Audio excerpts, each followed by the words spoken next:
Depuis ce week-end, plus de 80 000 personnes de ces territoires autonomes ont fui les bombardements de l'armée ukrainienne. Elles se sont réfugiées en Russie. Alors comment ont-elles accueilli l'annonce de la reconnaissance de ces deux territoires? On voit cela avec Dora Abderazik, envoyée spéciale dans la région de Rostov.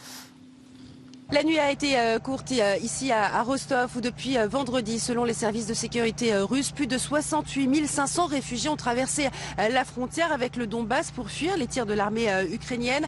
Alors nous avons passé la soirée dans un hôtel de la ville de Taganrog où se trouve un grand nombre de réfugiés.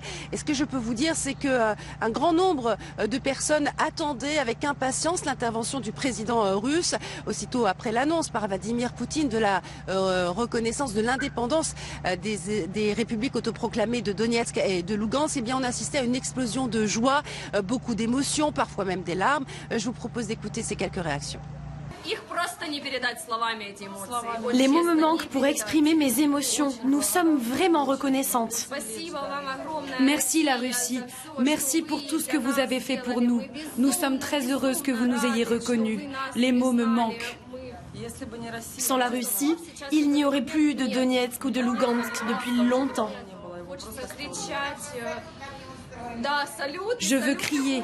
Oui, je veux qu'il y ait des feux d'artifice pour saluer le fait que nous avons été reconnus et que nous sommes avec vous.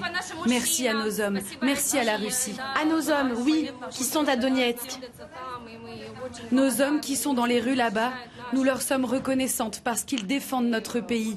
Nous vous en sommes très reconnaissantes. Et pour cet accueil chaleureux, merci. Merci beaucoup. Et pour la reconnaissance, les mots me manquent. Merci, merci, merci.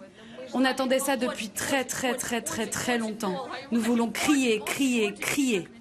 Même sentiment ici ce matin au sénatorium de Zvezdia où l'on se trouve actuellement, beaucoup d'émotions. Alors c'est un sénatorium, un pensionnat qui a été transformé en centre d'hébergement provisoire. Ils étaient très impatients d'écouter les annonces du Kremlin. Plus de 300 personnes, femmes et enfants, sont hébergés ici. Certains d'entre eux ont traversé la frontière par bus, par train. D'autres ont même pris leurs propres moyens, leurs propres voitures pour venir. Ce matin sur le parking du pensionnat, on a pu apercevoir beaucoup de voitures avec des plaques d'immatriculation de la République autoproclamée de Donetsk. Et ces personnes attendent d'être évacuées vers d'autres régions de Russie. Je vous le rappelle, des centaines de centres d'accueil ont été installés dans plus de 40 régions à travers le pays.